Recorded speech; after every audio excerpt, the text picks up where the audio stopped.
நிலவினில் களங்கம் என்று சொன்னவங்க யாரு? சொன்னவங்க வார்த்தையில உண்மையுண்டா கூறு? சந்திரனும் செய்வதென்று சொன்னவங்க யாரு? தேய்பிறையும் வளர்ப்பிறையும் சந்திரனில் ஏது? தண்ணிக்குள்ளே என்னாலும் தாமரைப்பு நின்றாலும் தண்ணி அதில் ஒட்டாது, உண்மை என்றும் பொய்க்காது. சீர்பழிகள் சொல்லவே ஆளிருந்தா போதுமே, பட்டினியான போதிலும் பாவம் வந்து சேருமே. காலம் என்கிற தேவன் கையிலே ஆடும் பம்பரம் நாமே.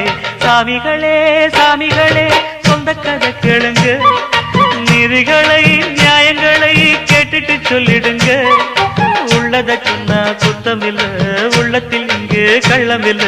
வழக்க தீர்த்து வை, ஒரு விளக்கை ஏற்றி வை, இந்த வழக்க தீர்த்து வை, ஒரு